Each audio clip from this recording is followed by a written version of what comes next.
Okay. Good morning, everyone. We shall discuss the question paper. It has questions regarding general medicine and physiology. I think it's going to be a short discussion. A lot of questions are straightforward, and some are tricky, and some are a little ambiguous. So I have a PDF with me. I hope all of you have a PDF as well, or the questions with you as well.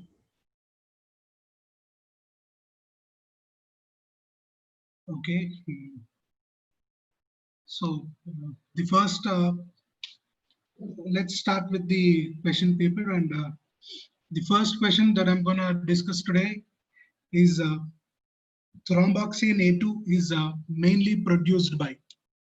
So the options given here are vascular endothelium, platelets, liver, and damaged tissue.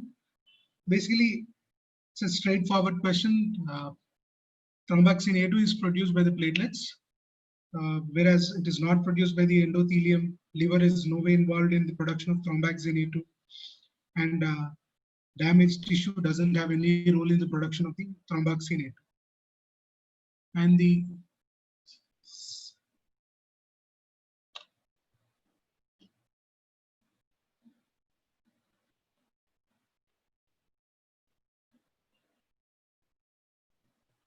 just a second, I'm going to project the question paper. Give me a minute.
Okay, I have the question paper here. So I hope you guys can see the question paper. So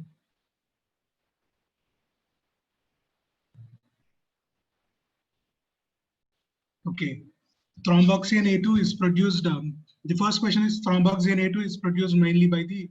It's a straightforward question. Platelets is the answer. So liver is no way involved. The vascular endothelium, no. The damaged tissue also doesn't produce thromboxane A2. And the second question here is testosterone production is mainly contributed by. Okay. So first of all, let's look at the option: the Leydig cells, the Sertoli cells, the seminiferous tubules, and the epididymis. So Sertoli cells basically produce inhibin, which is not involved in testosterone. Seminiferous tubules are useful in spermatogenesis, but not in the testosterone production. Epididymis is not involved. Leydig cells here are mainly involved in the testosterone production. Okay. And the third question, which of the following will cause low serum calcium? Vitamin D, parathyroid, growth hormone, and glucocorticoids. So here, vitamin D is basically responsible for calcium absorption. So no way does it cause low serum calcium levels. Parathyroid, it is released in response to low calcium levels, and it causes increased bone resorption. So there will be increased calcium levels because of parathyroid hormone.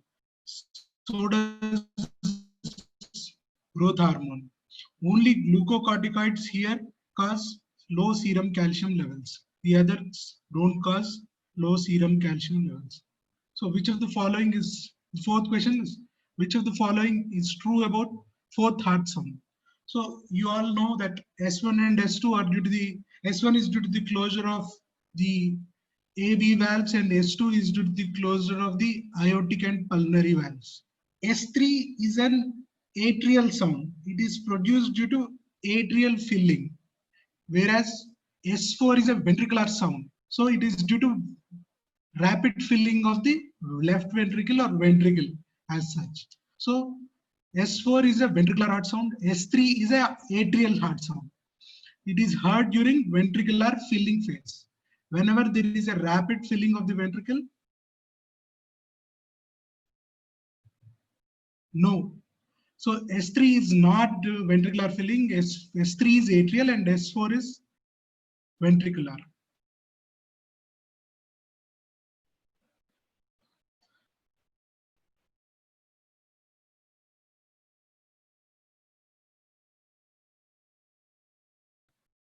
So consider the fifth question, consider the following feature with reference to the Zollinger-Ellison syndrome. The first one is the intractable peptic ulceration, which is correct.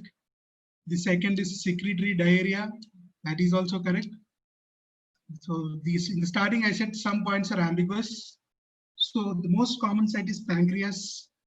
So there is different number regarding to which is the most common site of Zollinger-Ellison syndrome.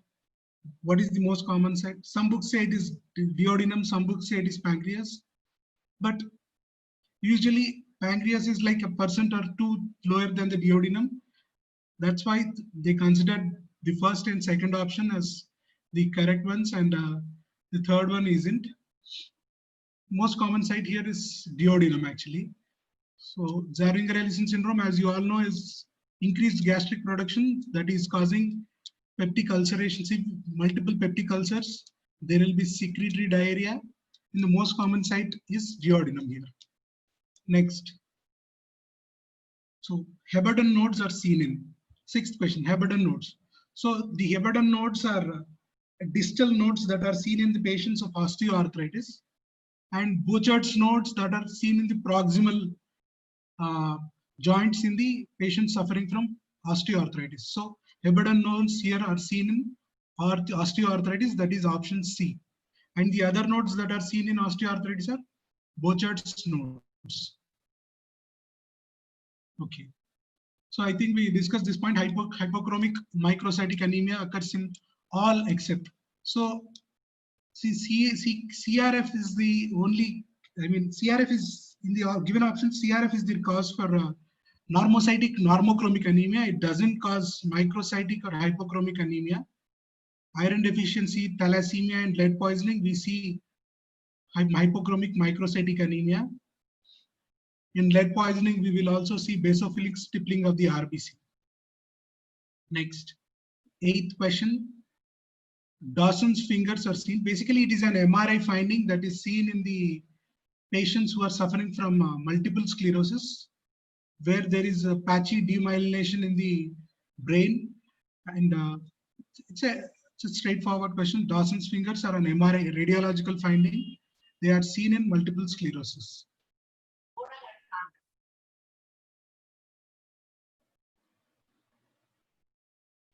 So, which of the following hormones is an example of peptide hormone? It's a straightforward answer. Parathormone is the peptide hormone here, whereas the others are not. Which of the following is not a part of, 10th question, which of the following is not a part of Duke criteria for infective endocarditis? So splenomegaly is a fine, it's a part of Duke criteria. Fever is a part of Duke's criteria. Blood cultures twice of all the organisms except Coxiella, whereas Coxiella single blood culture is positive is enough for Duke's criteria. The only thing that is not a part of Duke's criteria here is the IV drug abuse. So acidophils secrete. Basically, acidophils are of two types, lactotropes and somatotropes. So lactotropes secrete prolactin, whereas somatotropes secrete growth hormone. So growth hormone here is the answer. It's a straightforward question. The next 12th question, which of the following helps in bridging the fibrin clot, bridging the fibrin in a clot and stabilizes the clot? So factor 13 is a fibril stabilizing factor actually. So the Hageman factor here is the thing that is helping in bridging the fibrin in a clot and stabilizing the clot.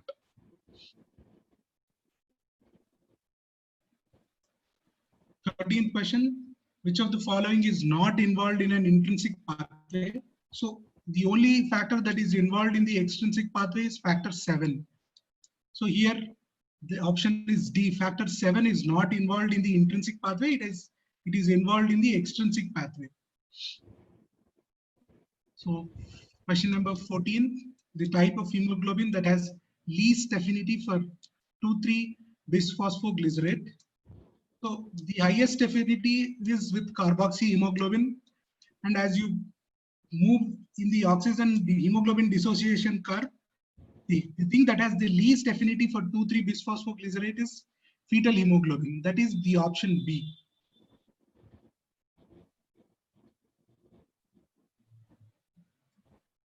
Okay. Question number 15. Hypertensive hemorrhage is most common in basal ganglia. So in the basal ganglia, it is most common in the putamen. If there is an option that shows putamen, write down putamen.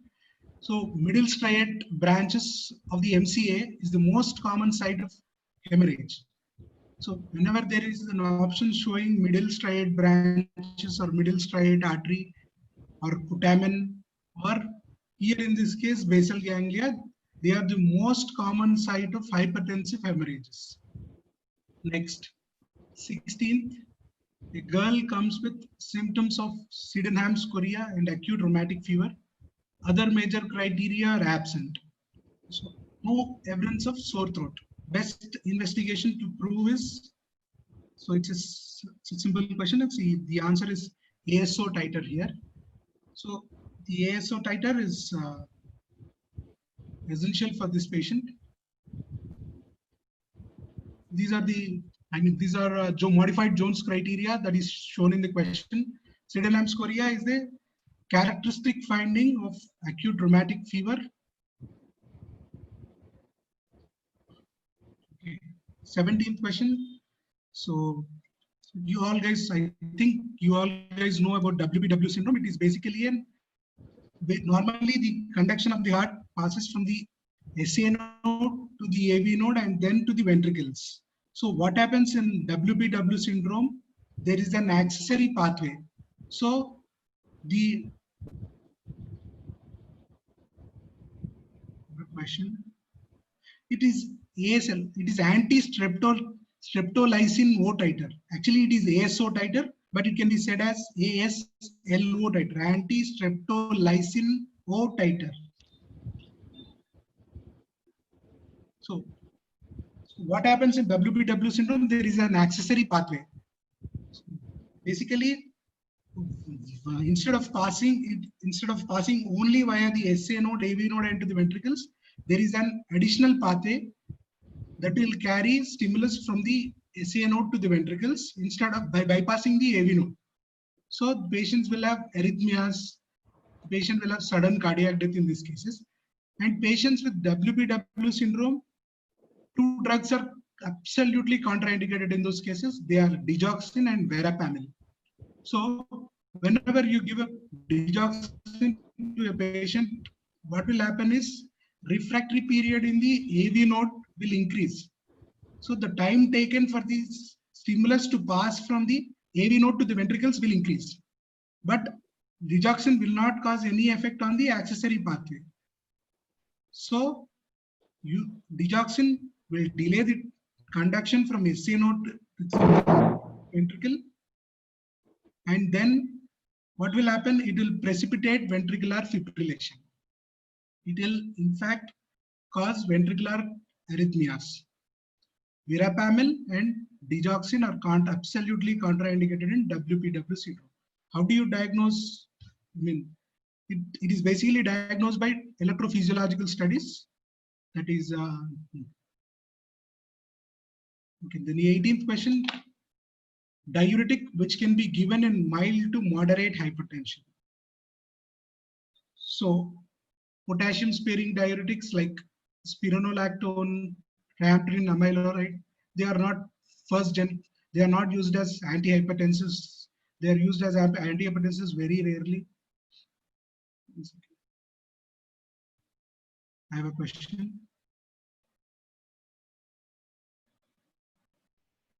So what happens to refractory period in WPW syndrome? See, the normal refractory period will remain the same. So the conduction from SA node to the AV node to the ventricles is normal, but there is an accessory pathway as well. That will not cause any changes to the refractory period in this SA node, AV node, and ventricles. If you give digoxin, the effective refractory period of the AV node will increase. That will cause ventricular arrhythmias.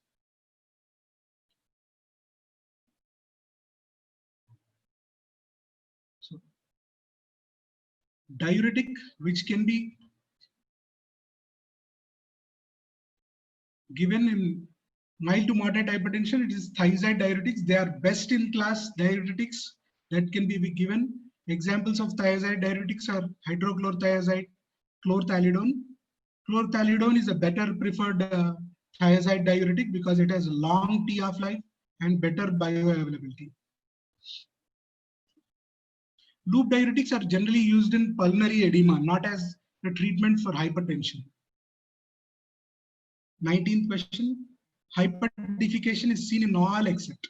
So patients with irritable bowel syndrome, they can have, irritable bowel syndrome can be predominantly have constipation or can predominantly have diarrhea.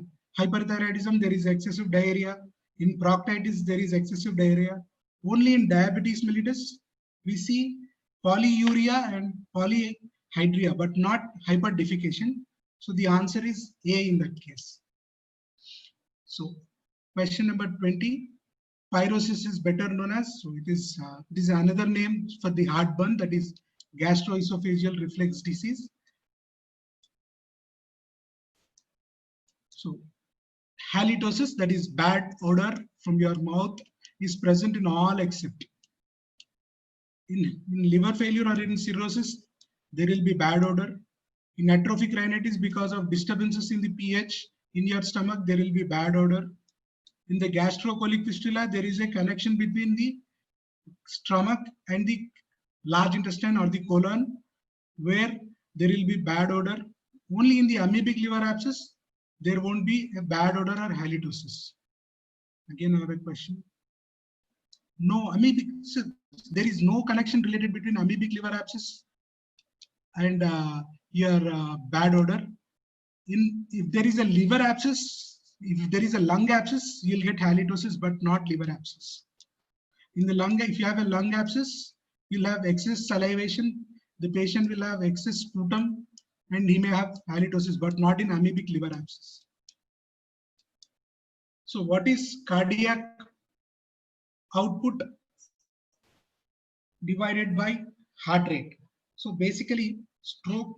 How do you define cardiac output? Cardiac output is heart rate into stroke volume. So here you are dividing cardiac output by the heart rate, which gives you the stroke volume. The option is B. The 22nd, the option is B.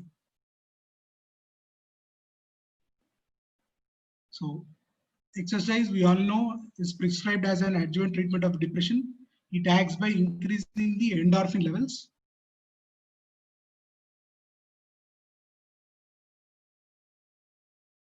Hepatic feta oris is the most common, is a characteristic feature of cirrhosis of liver, not amoebic liver abscess. Not amoebic liver abscess.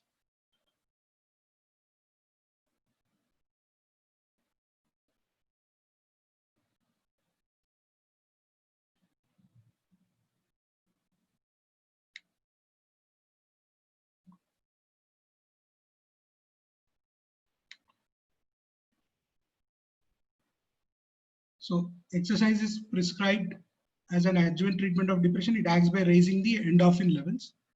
Then the next question, the growth hormone secretion. Basically, growth hormone secretion, it increases on prolonged fasting. It's not in the greater early morning or early evenings, but it is not stimulated by the beta cells of the pancreas. It increases on prolonged fasting. The next 25th question, which of the following would you expect to find in a patient whose diet has been low in calcium for 8 weeks? So if the diet is low in calcium, what will the body do? So there will be increased levels of the parathyroid hormone. Calcitonin will not rise. Increased phosphate levels will not be there if there is low calcium. Just a second. Explain the 24th question.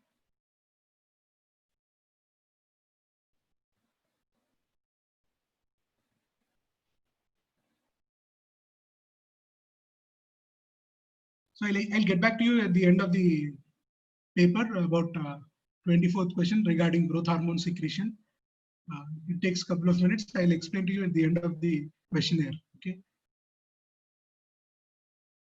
Which of the following would you expect to find in a patient whose diet has been low in calcium? Basically, here the parathyroid hormone levels will increase. So there will be increased parathyroid hormone secretion that will cause increased resorption of the bone, and hence parathyroid hormone levels will be increased in patients whose diet is low in calcium. Next question, which of the following act through the tyrosine kinase receptor? So basically it's a straightforward question. Insulin here acts through the tyrosine kinase receptors.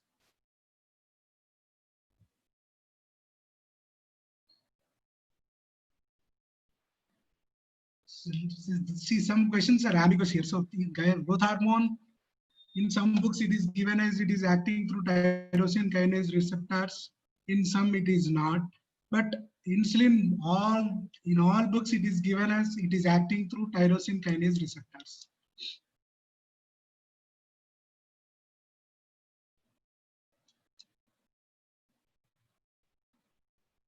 So in the central nervous, 27th question, in the central nervous system, myelin sheath of neurons is formed. So myelin sheath in the central nervous system and in the peripheral nervous system are formed by two different cells. In the central nervous system, oligodendrocytes or oligodendroglial cells are essential for the formation of the myelin sheath. In the peripheral nervous system, Schwann cells play an important role in the formation of myelin sheath. So the 27th, the answer is B. Next question, 28th question. True about C nerve fibers.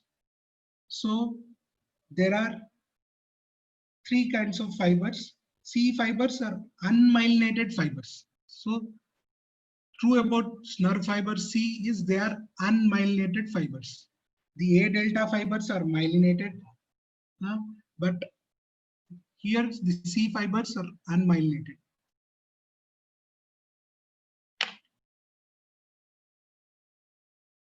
During degeneration, which part of the neuron degenerate first? The axonal degeneration starts first. The axons degenerate first, then the cell body will get degenerated later.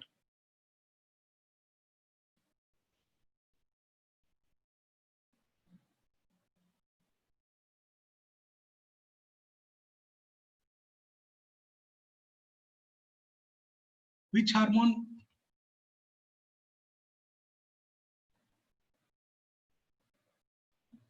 I didn't get your question. What is axon MS cell body?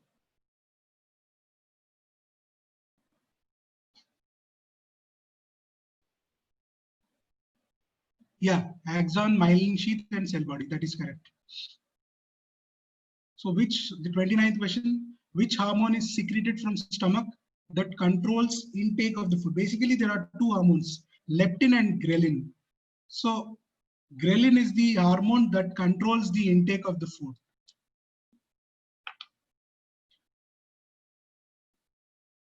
there is ghrelin. The option is D here, ghrelin. Which of the following is absorbed in the colon? 30th question. So iron, protein, and bile salts basically are absorbed in the small intestine. They don't pass until the large intestine. Only electrolytes here in this case are absorbed in the large intestine, that is colon.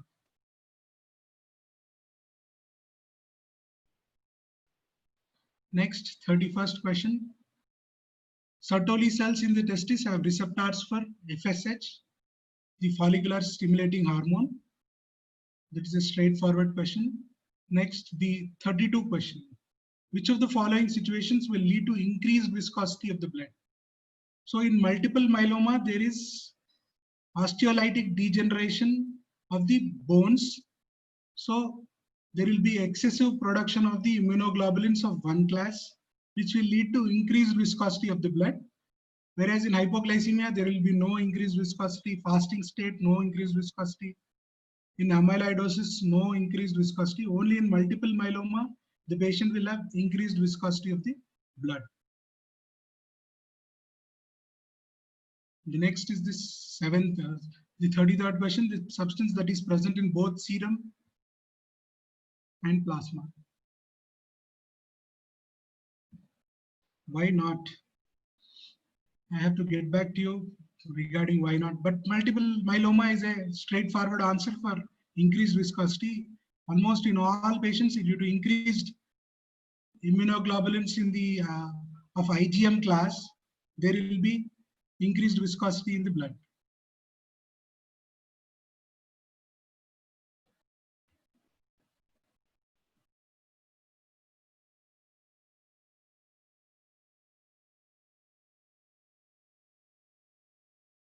The substance that is present in both serum and plasma is factor 7. It's a straightforward question. Everything, factor 7 is the extrinsic factor that is present in the both serum and in the plasma. 34th question, which one of the following is released by the blood platelets during hemorrhage to produce vasoconstriction? Here, thrombostinin causes constriction of the platelets. Histamine will cause bronchoconstriction, but serotonin. So apart from multiple myeloma, where else is the viscosity of blood is increased? See, in polycythemia vera, which is a genetic condition due to JAK-STAT mutation, the patient will have increased viscosity of the blood. That is APLAB syndrome. That is also in SLE. That is APLAB syndrome. That is antiphospholipid antibody syndrome. There will be increased viscosity.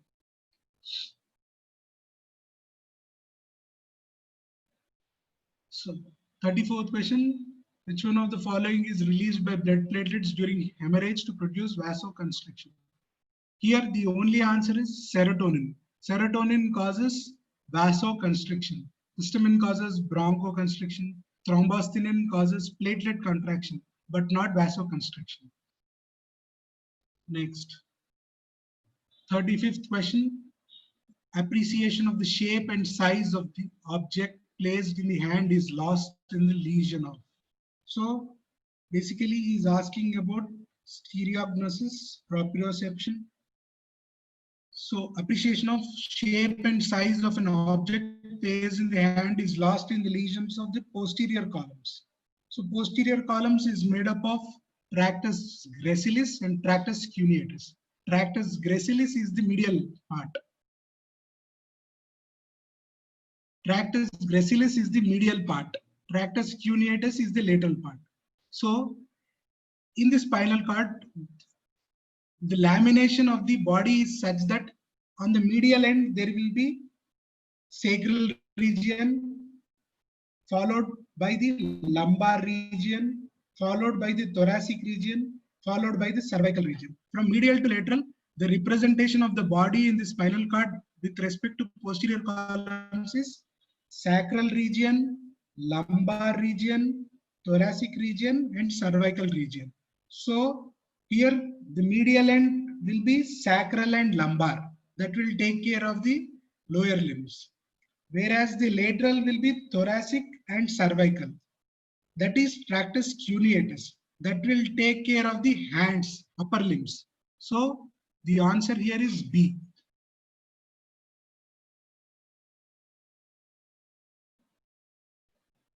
No. It's gracilis is medial and cuneatus is lateral.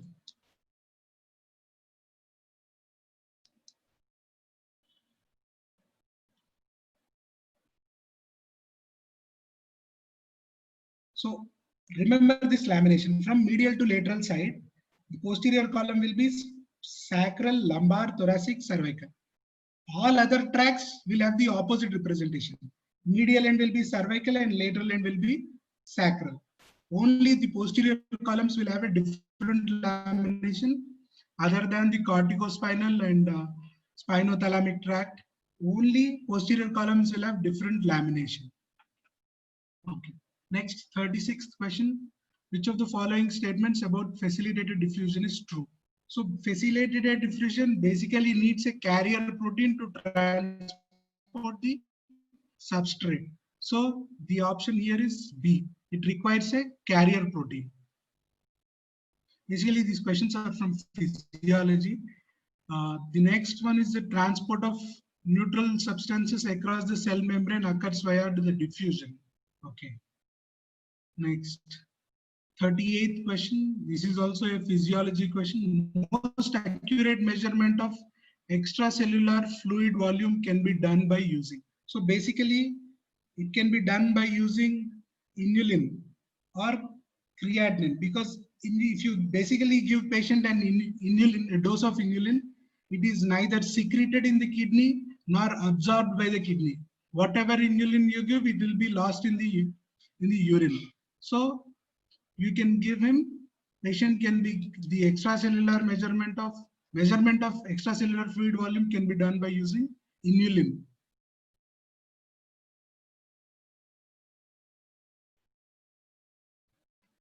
So I have no idea what 39th question is. It is a physiology question. Which scientific principle is the basis used in measurement of cardiac output? I've gone through it today morning. It is Stewart-Hamilton principle. So it's a physiology question. So next, 40th question. So it's a calculating question. In a patient with cardiac output of 5 liters per minute and body surface area of 1.7 meters square, what is the cardiac index? So basically, cardiac index is, you find out cardiac index by dividing cardiac output with the body surface area. So cardiac output is 5 liters per minute. By the body surface area is 1.7. So approximately 3 liter per minute per meter square. It's the approximate answer, 3 liter per minute per meter square.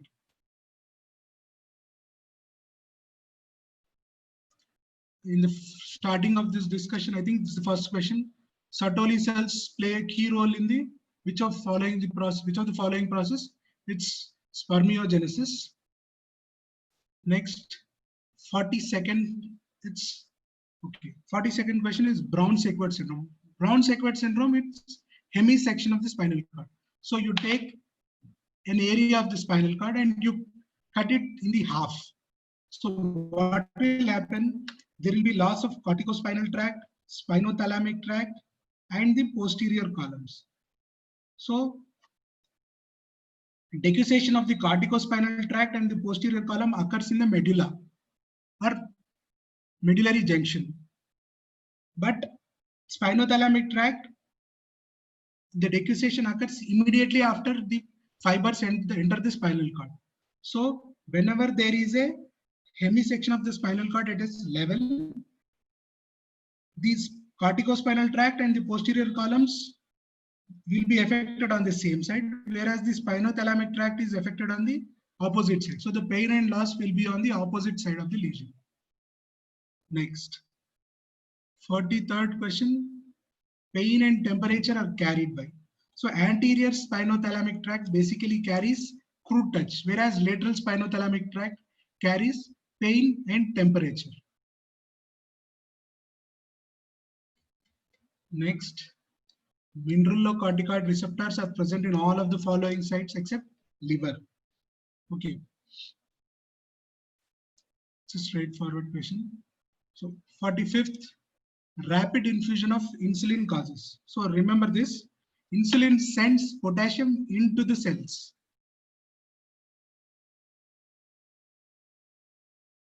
So hemisection of, there was a doubt regarding hemisection of the spinal cord.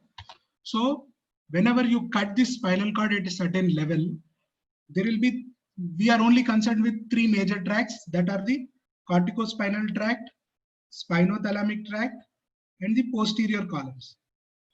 So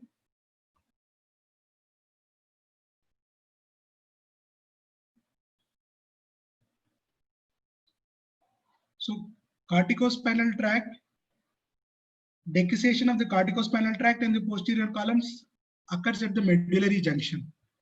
Whereas spinothalamic tract, as soon as it enters the spinal cord, it crosses over to the other side.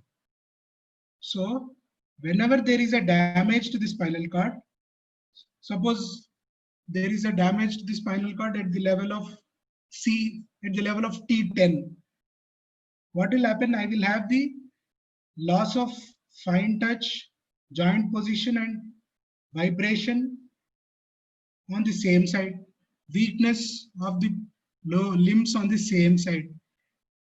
Whereas hemisection, as in the sense, only half of the spinal cord is cut. So not the complete section. So spinothalamic tract, what will happen? It carries pain and temperature, right? So as soon as it enters the spinal cord, it crosses over to the other side.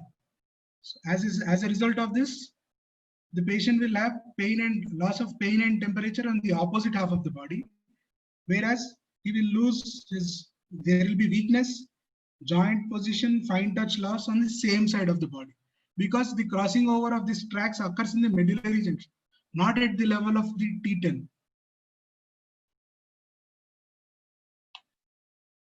Okay, there was other question regarding what's the role of mineralocorticoids in hippocampus. Basically, this is a physiology question. I had to go through this question today morning. I just saw it today morning. I didn't have no idea how hippocampus plays a role, but liver definitely doesn't have any role in the mineralocorticoid receptors.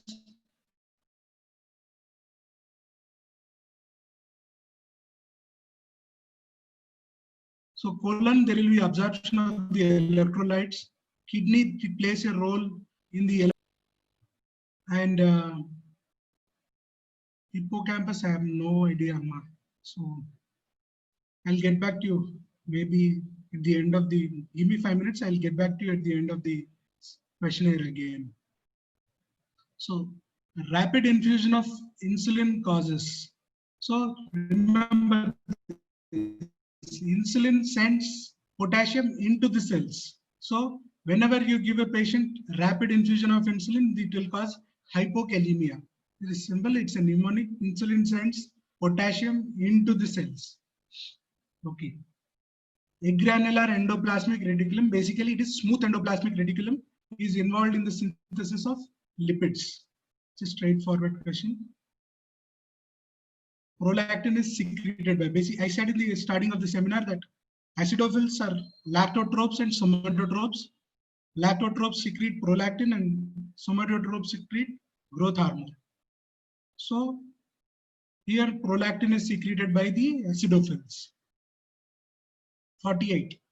All are types of cells present in the anterior pituitary except.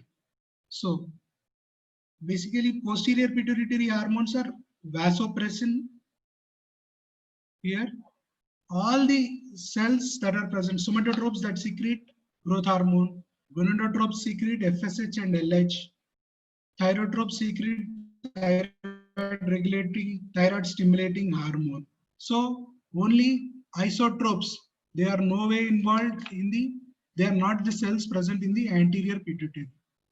Next, 49th question, small calcium binding protein that modifies the activity of many enzymes in response to changes of calcium concentration is, here calmodulin is the only calcium binding protein that modifies the activity of the many enzymes.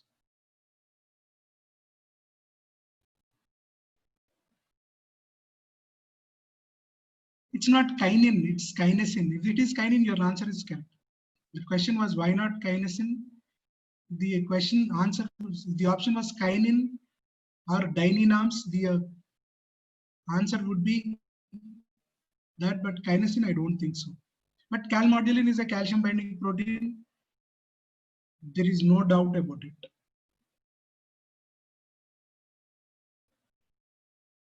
So 50th question, which of the following conditions is associated with impaired hepatic uptake of the bilirubin?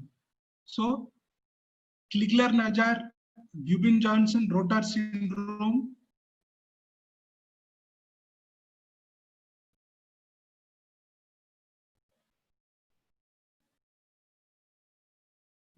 even kinesin is calcium binding protein. Okay. We'll go through it once again, Amma. Next, the 50th question, which of the following conditions is associated with impaired hepatic uptake of bilirubin? So basically, Crigler-Najjar, Dubin-Johnson and Rotars, there will be impaired conjugation. So bilirubin diglucuronide conjugation will be impaired in all those syndromes, whereas in Gilbert syndrome, there will be impaired hepatic uptake of the bilirubin. The hepatocytes doesn't even take the bilirubin inside for conjugation. That is impaired only in Gilbert syndrome, whereas in the other conditions, there will be impaired conjugation. So what are the bile acids? Cholic, deoxycholic and chenodeoxycholic. You all know they are bile acids. Only taurocholic acid is not the bile acid. Okay. So next, physiology question. Fat in the duodenum lumen. Remember this fat, whenever there is a fat in the duodenum, it will stimulate gallbladder secretion, as a result of which bilirubin is released into the duodenum. So I think on Saturday we went, on Friday I guess we gone through this. Angina pectoris in the absence of coronary artery disease occurs most frequently with aortic stenosis. Here is the answer, because whenever there is severe aortic stenosis, the heart needs to overcome the pressure overload that is present with the stenosed valve. So there will be angina pectoris with a normal coronary arteries. Next, 54th question. The effect of calcium ions on the myocardium is best described as.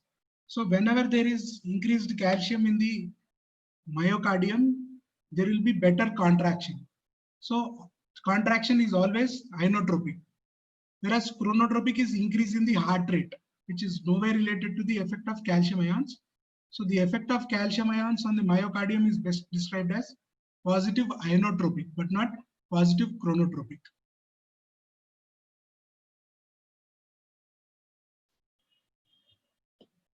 So you all know about 55th question. You all know about low dose dexamethasone suppression test and high dose dexamethasone suppression test, right? So that test is basically found out to rule out Cushing's syndrome from Cushing's disease, or Cushing's from adrenal origin, or from Cushing's from the pituitary origin. So in that case, you find out that ACTH level is always highest during early mornings.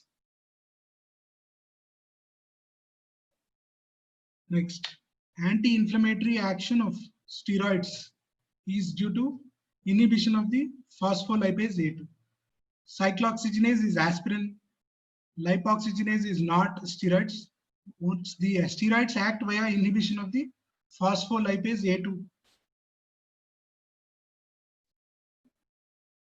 So Valium is diazepam.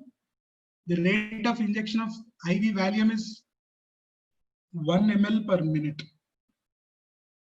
Actually, I don't know how they came it as 1 ml per minute. It depends upon the action. If the patient is not responding to 1 ml per minute, you usually go for higher dose of Valium. but usually the common dose that we use is 1 ml per minute. So in the next 58th question, QRS complex indicates what? So the P wave in the ECG is atrial depolarization.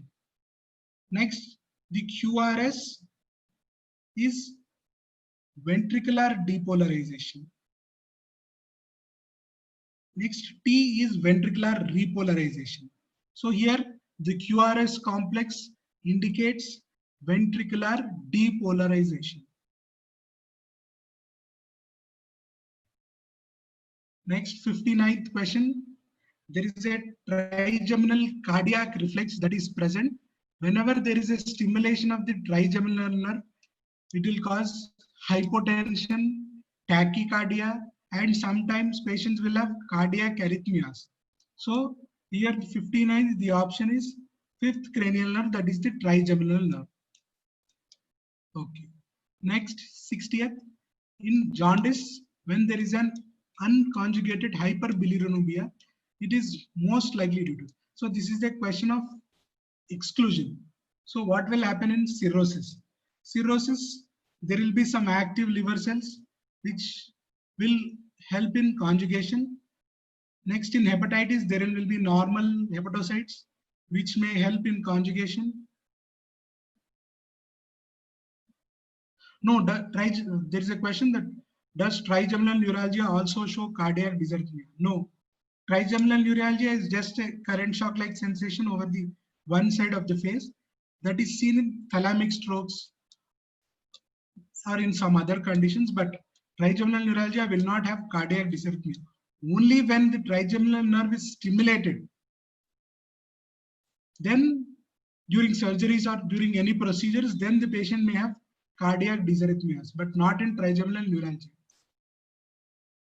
So in cirrhosis, 60th question, in cirrhosis of liver, in hepatitis,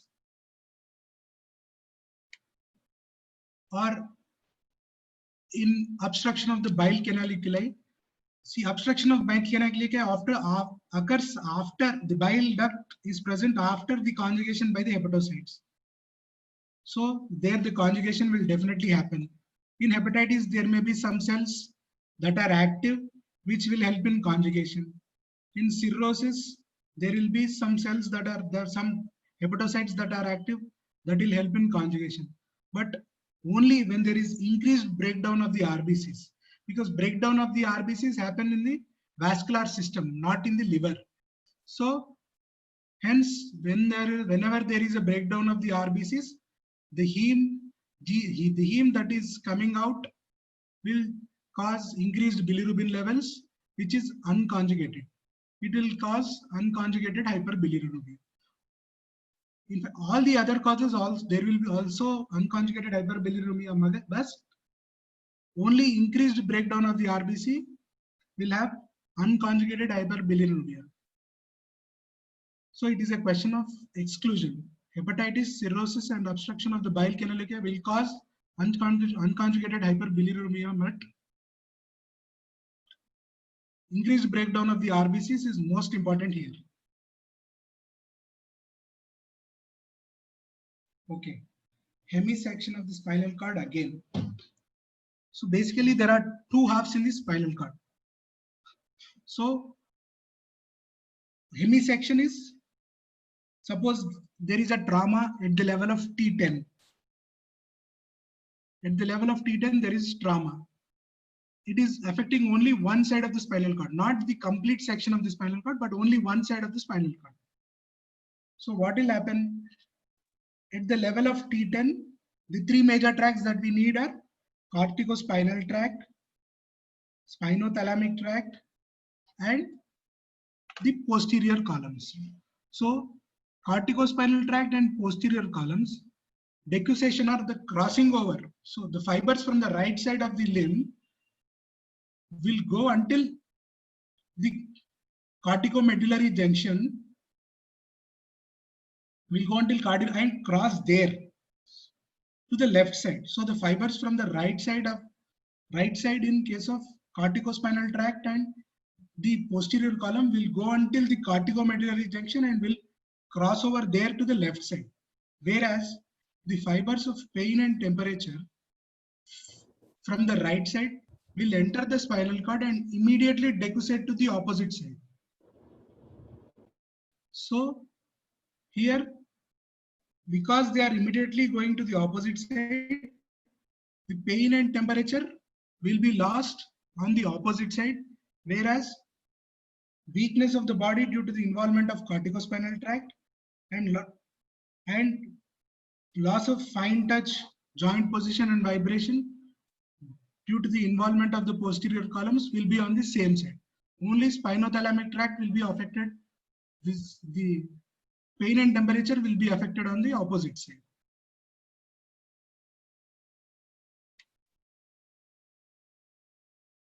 Okay. Next, 61st question. Volume determining preload. So basically, preload is the amount of blood that is entering the left atrium. So it is the volume that will determine the preload is the end diastolic volume of the ventricles. If there is an increase in the preload, the end diastolic volume of the ventricles will be increasing. If there is an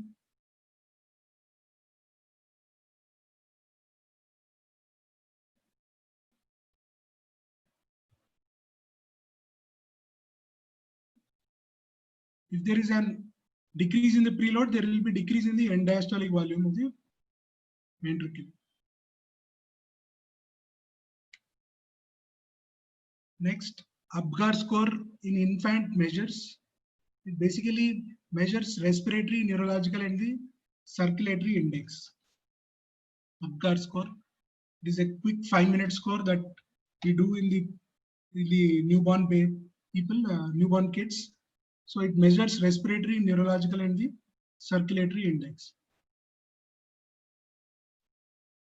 Oh my God.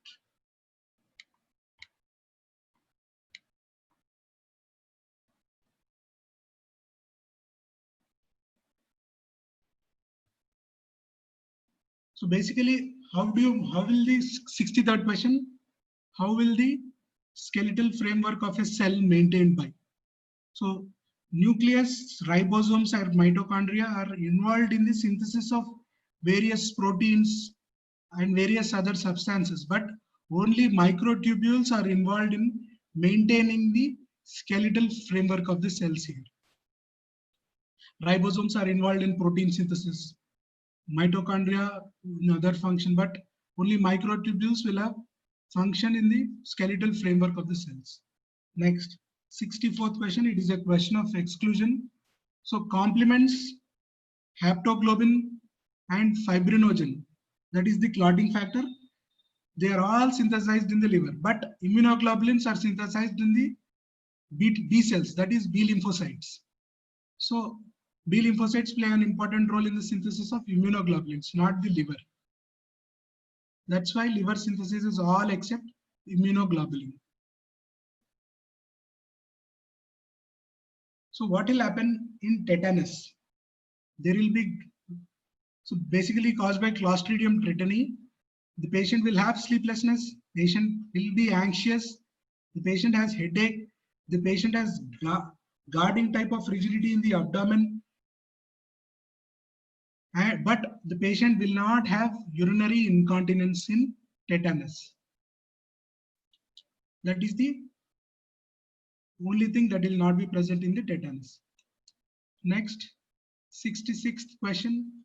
The chronic thick-walled pyogenic abscess may be due to. So the presence of foreign body will not have chronic thick-walled abscess. Virulent strains will have a larger abscess but not thick-walled and a long-standing abscess.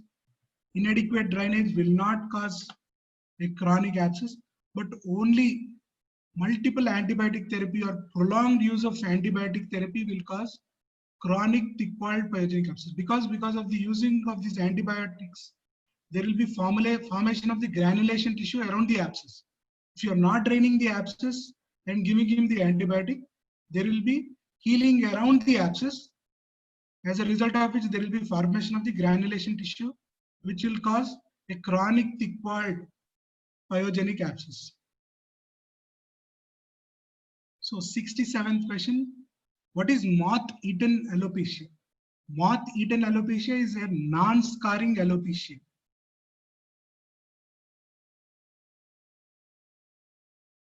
So 66th again. So chronic thick-walled pyogenic abscess.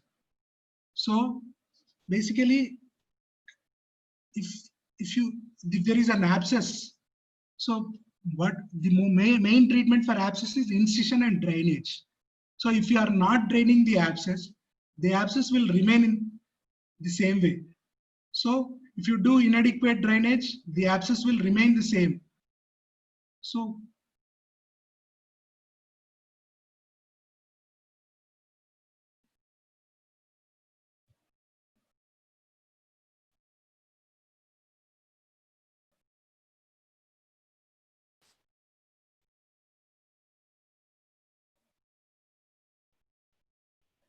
I thought it should be caused by prolonged antibiotic therapy. If you don't drain the drainage abscess properly,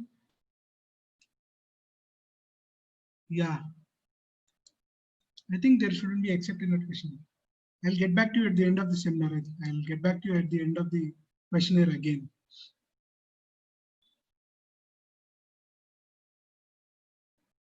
Sixty-seventh is moth-eaten alopecia. Moth-eaten alopecia is non-scarring alopecia. So where do you see non-scarring alopecia? So in secondary syphilis, basically you will find non-scarring alopecia. So the answer is B here. Secondary syphilis caused by Treponema pallidum will have non-scarring alopecia, that is moth-eaten alopecia. Next, 68. All of the following are true about multiple myeloma. So as I said, multiple myeloma, there will be Bence-Jones proteins in the urine. It is an osteolytic bone disease that will be present. Multiple osteolytic lesions will be present all over the body. There will be light chain immunoglobulin proliferation. But the T1814 translocation will be seen in leukemias, not in multiple myeloma.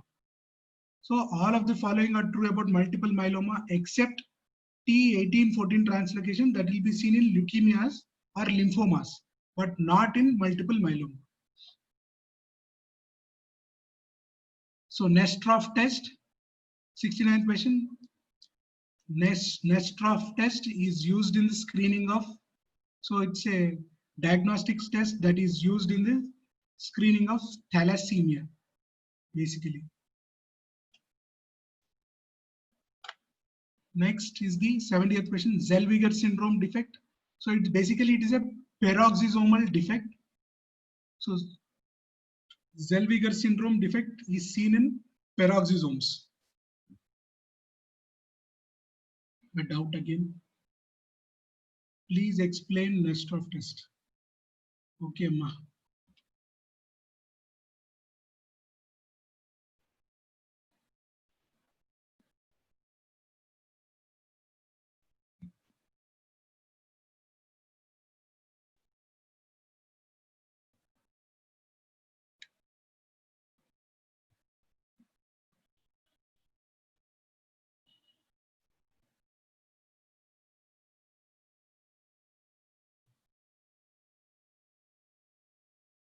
So I'll have to go through it, Amma, 1 second.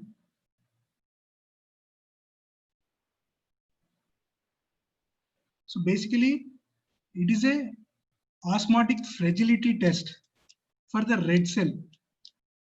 So it is useful in the screening of beta thalassemia. Basically, it is useful in the screening of beta thalassemia. Okay.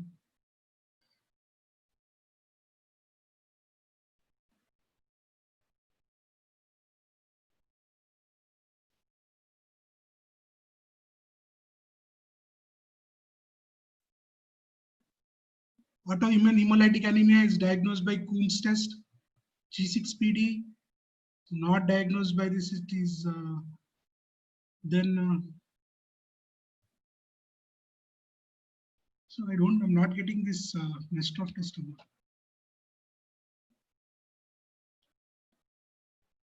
So basically what happens in Nestrov test is you take few ml of RBC and you put that in a saline solution and you look for the osmotic fragility. So whether the cells are lysing at that particular saline concentration or not. So it is, so what happens in beta thalassemia at a particular concentration, there will be lysis of the RBC. So that's how you diagnose beta thalassemia from these other conditions.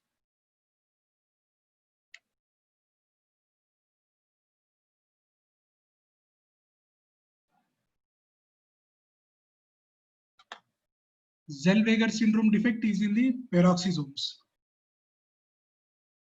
So 71st question, shrinking lung is a feature of. So basically shrinking lung is a very rare feature that we see. It is seen in SLE actually. It is seen in SLE.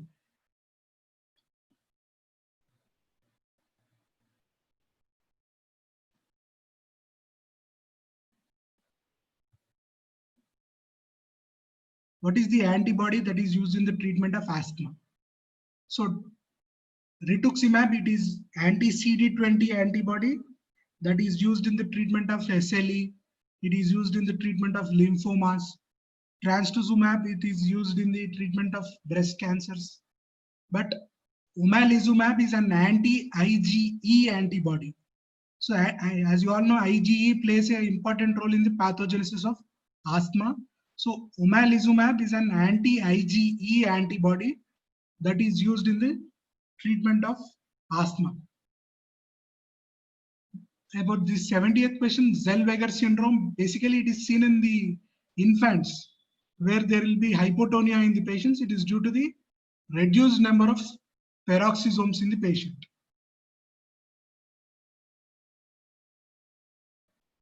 So 73rd question, we did discuss it in the earlier presentation. Sudden death can be seen in which of the following conditions? Basically in aortic stenosis, we can see sudden death. So what is sudden cardiac death? So sudden cardiac death is patient usually expires within 1 hour of the onset of the event. So whenever there is severe AS, where there is very little amount of blood going from the ventricle to the systemic circulation, there the patient can have sudden cardiac death. That is severe AS. The patient can have sudden cardiac death. Next, hepatolenticular degeneration is seen in the deposit. Basically, hepatolenticular degeneration is seen in Wilson's disease, which is due to ceruloplasmin deficiency, which causes excess deposition of copper in the tissues. So 74, the answer is B. So next, bacterial endocarditis, that is infective endocarditis, is most commonly seen in which congenital heart disease? So bacterial endocarditis is seen in all of those conditions, but it is most commonly seen in ventricular septal defect. It's a straightforward question. Next, 76th is vitamin D resistant rickets has all the following characteristics except. So vitamin D resistant rickets, basically here the amount of vitamin D in the body is normal, but that doesn't act, the receptors don't act normally in vitamin D resistant rickets. The patient will have hypophosphatemia. It is an X-linked inheritance disease. The patient will have renal stones, but the calcium absorption from the gut is normal, or in fact in some conditions it may be increased. So 76th is C. The answer is C. Next, 77th question. So a 30-year-old male was transfused blood in the operating room, following which he developed tachycardia, hypotension, and hematuria. So basically, he can develop tachycardia and hypotension with hypersensitivity to the drug. But hematuria is a finding here which developed within 15 minutes, and it can be seen only when there is ABO incompatibility. So the answer here is ABO incompatibility.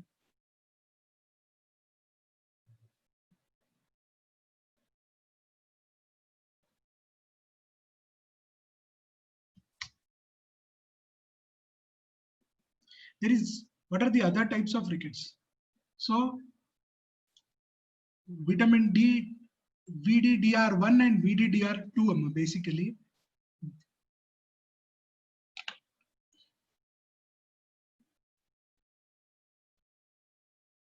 There are two types of VDDRs, VDDR1 and VDDR2.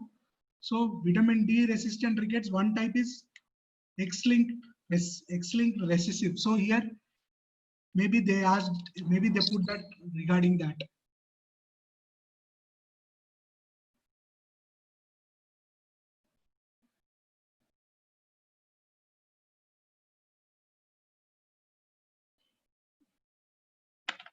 Next, a girl with von Willebrand's disease with a previous history of heavily bleeding during tooth extraction. How can you prevent the next heavy bleeding, that is prophylaxis before next tooth extraction? Is with DDEAVP, that is desmopressin, can be given as prophylaxis before tooth extraction for a patient with von Willebrand's disease.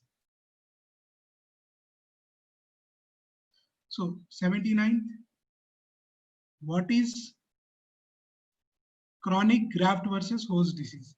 So there are basically acute graft versus host disease and chronic graft versus host disease.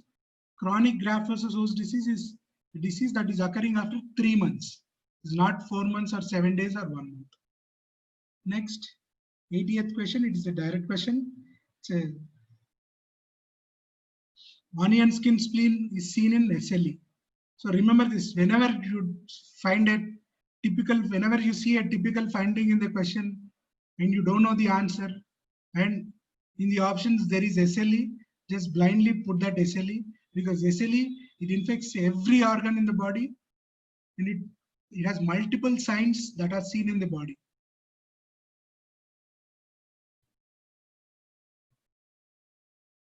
Normal C-reactive protein with elevated ESR is seen in SLE.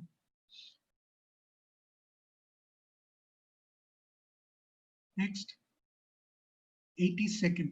All malabsorption syndromes will have diarrhea.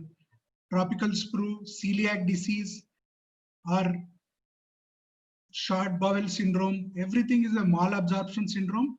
All of them will have diarrhea. So malabsorption syndrome includes features all except constipation. Peutz-Jeghers syndrome, that is, patients will have Peutz-Jeghers polyps. They are most commonly seen in small bowel. Next, Dehn particle, it is seen in hepatitis B virus. NANB is non-A, non-B virus. So it is not seen in non-A, non-B virus. It is seen only in hepatitis B virus. So best site of giving hepatitis B vaccine is in the deltoid region. So usually we give 3 doses of hepatitis B vaccine. If you give it today, we have to take it in the next month, and after 3 months we take the 3rd dose. It is given in the deltoid region. Next, 86th question. So what are the features of severe asthma? The patient will have cyanosis for sure. The patient will have altered sensorium for sure because of CO2 retention and hypoxia. The patient will have pulses, paradoxes. And what happens to the heart rate with severe asthma? So whenever the patient has severe asthma, he will have tachycardia. His heart rate will be more than 100 most of the times. So he will have central cyanosis.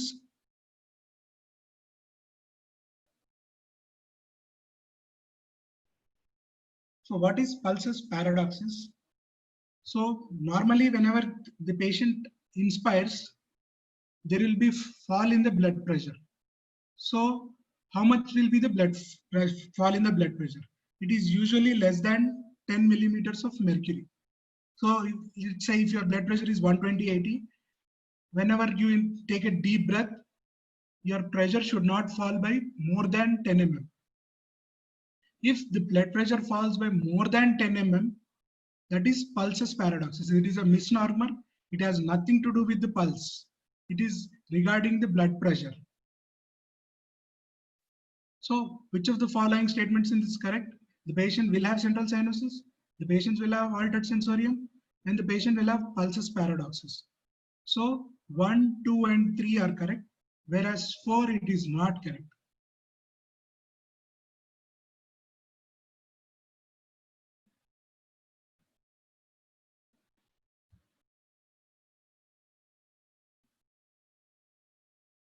So next 87th question is secondary hyperparathyroidism is seen in all of the following conditions except.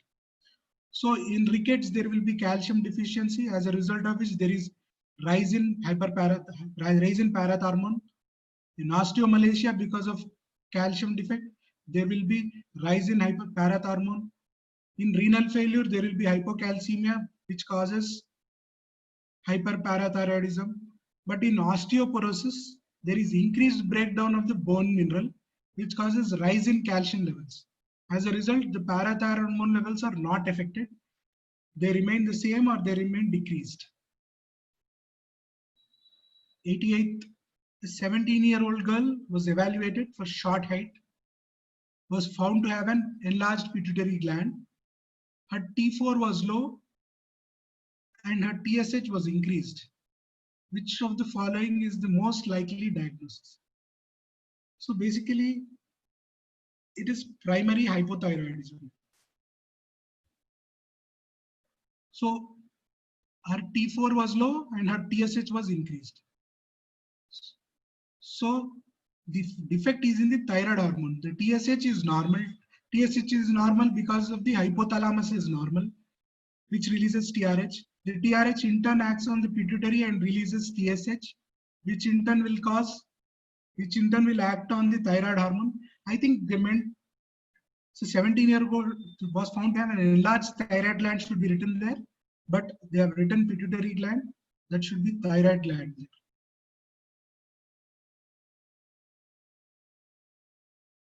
The primary hypothyroidism is the answer here. So what is Wernicke's encephalopathy? So basically, whenever there is a thiamine deficiency,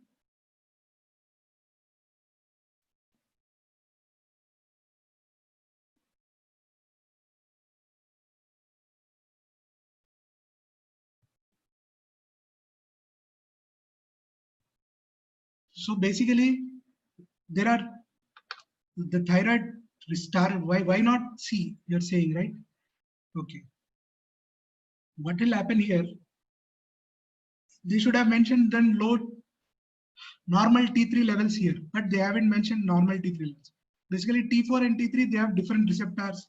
And there is another component called reverse T3. So if there is a thyroid target receptor insensitivity, they should have mentioned that reverse T3 is elevated or T3 is elevated. But here they haven't mentioned it like that. And the answer is straightforward.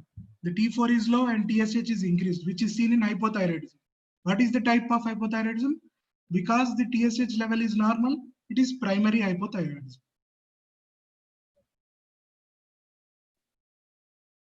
Next, Wernicke's encephalopathy. So basically it is due to thiamine deficiency. So it consists of ataxia, confabulations or mental confusion. Patients will have mental confusion and the patients will have ophthalmoplegia. So it is a triad. Wernicke's encephalopathy is a triad. It consists of ataxia, confusion or confabulation, and the patient will have ophthalmoplegia. So all these three are seen in this patient.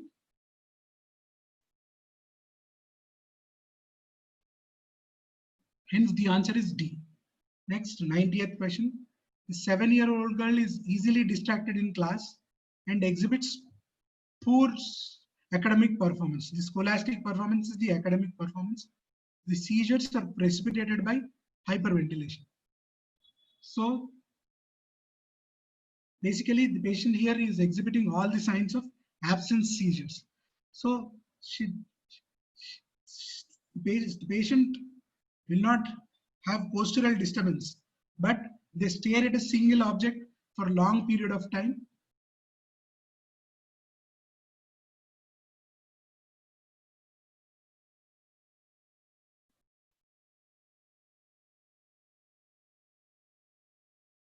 But see, why does the TSH will stimulate T4, T3 secretion, and even TSH is high, T4 is low, but they haven't mentioned about T3, right? If the T3 secretion is normal or T3 secretion is increased, then we can say that it is due to receptor insensitivity. T3 and T4 will have different receptors, right?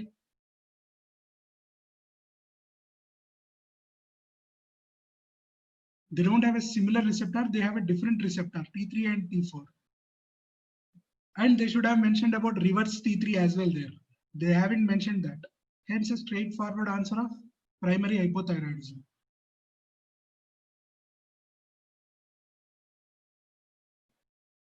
So the 90th is the absence seizures. What is the drug of choice for acute attack of migraine? So what is the drug? What do you do when you get acute migraine? So there are migraine breaking drugs. So whenever you feel like you're going to get migraine because of the visual halo that you'll have in front of your face, there'll be flashy objects in front of your face.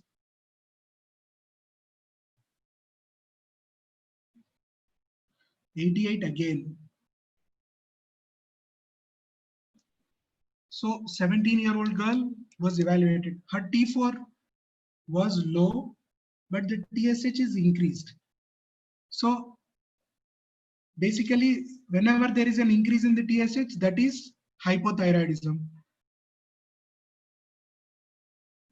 Then what happened to her TSH? Her thyroid gland, it is enlarged. Basically, it is enlarged because of continuous stimulation by the thyroid stimulating hormone. So they have mentioned pituitary gland there, but it should have been an enlarged thyroid gland. So there was a slight mistake there. So someone said, why not thyroid target receptor sensitivity?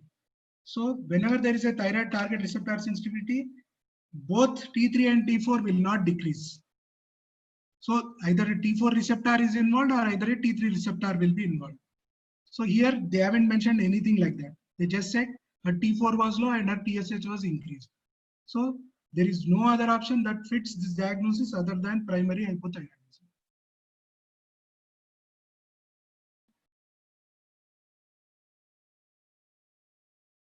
So here in the 91st question, ergot derivatives are basically migraine breakers. So what is the ergot derivative here? What is the ergot derivative here? Sumatriptan is the only ergot derivative that can be used as prophylaxis. That can be used as prophylaxis in the treatment of acute migraine. So herpes zoster infection can lead to occipital neuralgia. It's a straightforward question. Next, what is Ramsay-Hunt syndrome? So basically Ramsay-Hunt syndrome, it causes lower motor neuron type of facial palsy. There will be blisters or vesicles in the external auditory meatus. Because of the involvement of the middle ear, there will be vertigo, or inner ear, there will be vertigo. But the patient will not have palatal myoclonus. So all are true except Ramsay-Hunt syndrome, except palatal myoclonus. Next, basically diabetes is of 6 types. There are multiple types actually. The most common that we see is 6. Type 1 and type 2, there is a maturity onset diabetes in the young. There is a malnutrition related diabetes. Then there is gestational diabetes mellitus. Then there is latent autoimmune diabetes mellitus. But here we are only concerned about the HLA associated diabetes is type 1 diabetes, whereas the others are not linked to the HLA. Which of the following is not associated with diabetes mellitus? So basically, in acromegaly, there is excessive growth hormone which releases insulin-like growth factor, which causes diabetes mellitus. Cushing syndrome, because of excessive glucocorticoids, there will be rise in the sugar levels, and the patients will have increased sugar levels. Pheochromocytoma, the patients will have increased sugar levels because of the stimulation of the catecholamines. In hypothyroidism, it is not associated with the diabetes mellitus. Next, 96th, all are short-acting insulin except what? So, Lispro, Aspart, and Lulicin are short-acting insulins, whereas Detimir, Glargine are long-acting insulins. So the short-acting insulin is Lispro, Aspart, and Lulicin. Only Detimir here is the long-acting insulin. 97th question. So how many of you have put B as the answer? Did anyone keep B as the answer?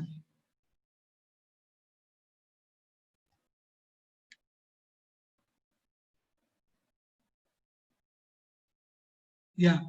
So even my answer is B here. I don't know why they gave proximal muscle weakness, because proximal myopathy is one of the most important feature of Cushing's syndrome. Patient will have proximal muscle weakness. Patient may have red to pink to purple striae. The patient will have increased glucocorticoids, not increased adrenaline. So the answer here is increased adrenaline according to me. I think it is correct. The answer is B actually. Patient will have proximal myopathy in Cushing's syndrome. Next, the patient with 98th question, a patient with pheochromocytoma would secrete which of the following in higher concentration? So basically, norepinephrine, the increased secretion of the catecholamines will be present. Why not VMA here? Means VMA is a metabolite of norepinephrine. It is present in the urine. It is not directly secreted by the adrenal tumor.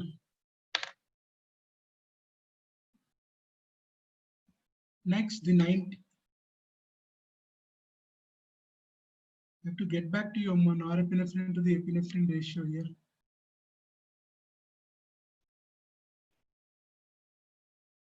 Pancreatic, next, I'll get back to you regarding that 98th question. 99th question, pancreatitis, pituitary tumor, and pheochromocytoma may be associated with what?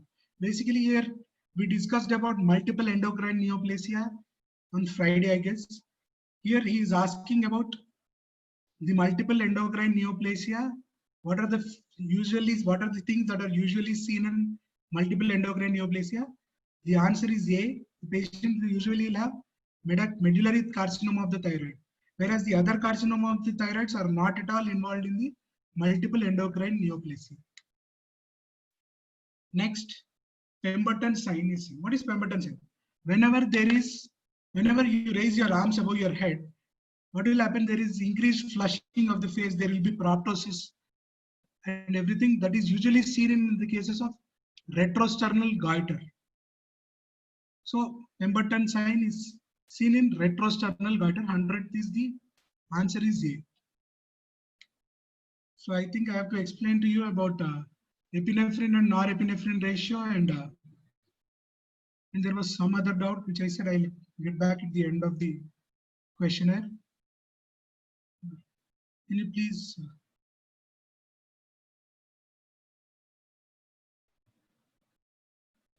66th, I think the except shouldn't be there, Ma. The question number 66, the except shouldn't be there, I guess. Maybe I'm wrong, but I think the answer there should be the prolonged antibiotic therapy. And the option in the question, there shouldn't be an except. 24th, Yes, growth hormone secretion. Why? Okay. Let's take a short break for 5 minutes, Amma. Okay. Gastrocolic fistula leads to halitosis. How? So basically, the large intestine, there is in the colon, there is an ill-formed stool actually. Why? Halitosis in gastrocolic fistula. So it's a rare condition that is seen, usually seen in the gastroenterology departments of the hospitals. In the colon, there will be poorly formed stool. Okay, whenever there is a connection between this colon and the stomach, so some amount of the stool enters this stomach from the colon through this fistula. This in turn will cause halitosis. So let's take a short break for 5 minutes and I'll come back to you with the answers for the 24th and then the 24th and the norepinephrine to the epinephrine ratio. Just 5 minutes break. I'll be back.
Okay. Okay. I'll be explaining this first, the 24th question. That is why the growth hormone secretion increases on the prolonged fasting. So basically the body follows certain pattern on a circadian rhythm, right? So what happens to the adrenocorticotropic hormone ACTH? And usually as a part of circadian rhythm, there will be a surge of ACTH early in the morning. But growth hormone, on the other hand, early mornings usually there will be decrease in the secretion of the hormone.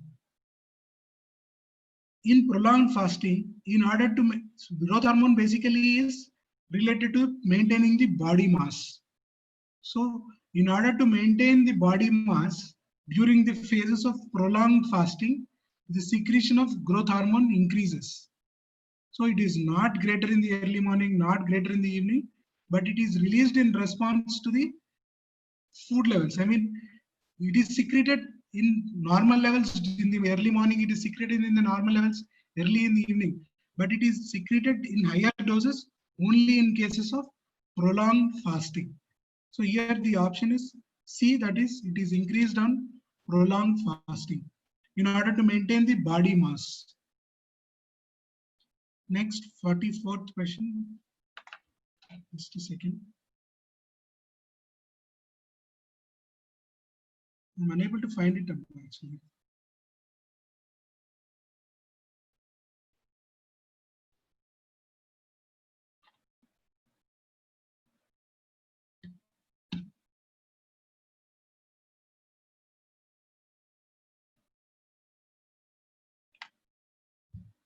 So I'm unable to find it, Amma. Basically, what I thought, there is, like we discussed on the Friday, right? There is a hypothalamo pituitary thyroid axis. There is a hypothalamo pituitary gonadal axis that is essential for secretion of various sex hormones, whereas the thyroid axis is for thyroid hormones. And there is a hypothalamo pituitary adrenal axis that acts on the adrenal gland for the secretion of glucocorticoids and mineralocorticoids. I think here the hippocampus is basically is that hypothalamo pituitary adrenal axis that they are mentioning. Next, the epinephrine to the norepinephrine ratio in the pheochromosomes. Normally, the epinephrine to the norepinephrine ratio in the body is more than 1 in normal people. Whereas in pheochromocytoma, there is an increase in the levels of norepinephrine. So the ratio usually will be less than 1. That is, epinephrine to norepinephrine is less than 1, or norepinephrine to epinephrine is greater than 1 in the cases of pheochromocytoma.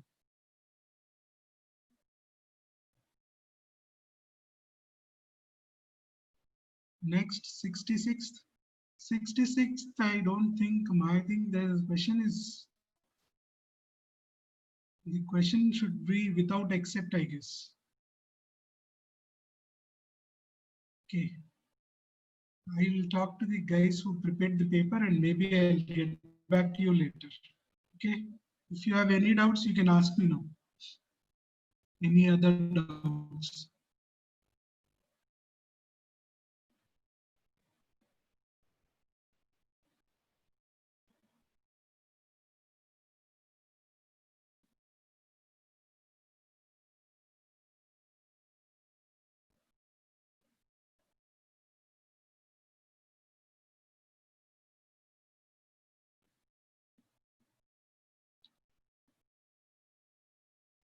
If you have any doubts, you can ask me.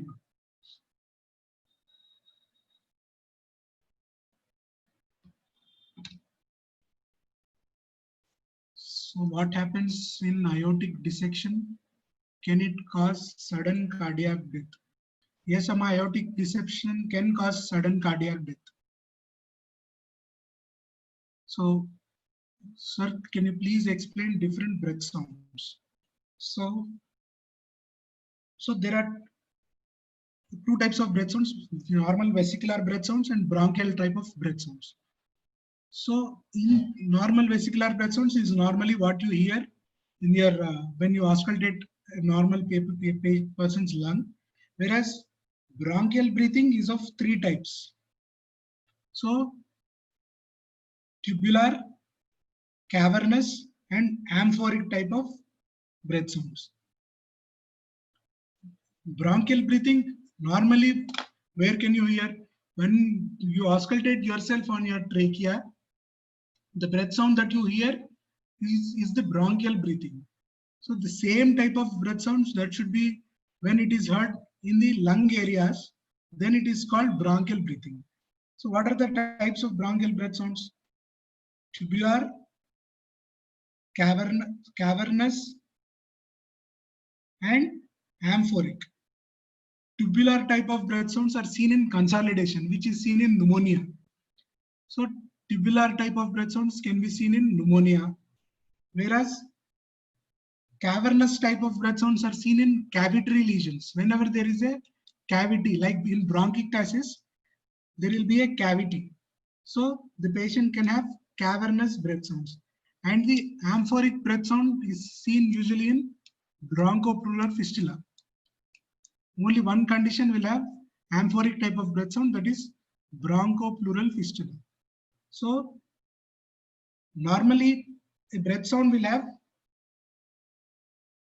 when you draw the plethysmogram of the breath sounds, normally the inspiratory phase will be prolonged, there will be a short pause, and then there will be a small expiratory pattern that is seen in normal vesicular breath sound.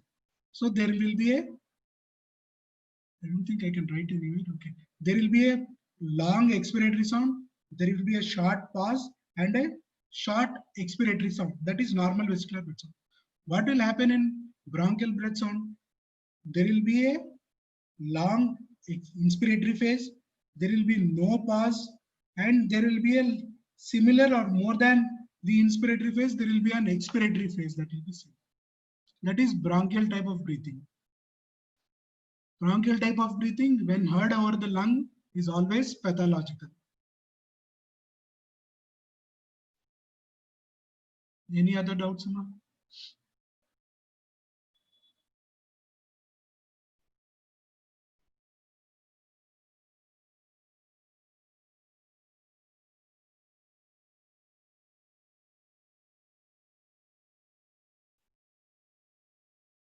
You have any other doubts, you can ask me.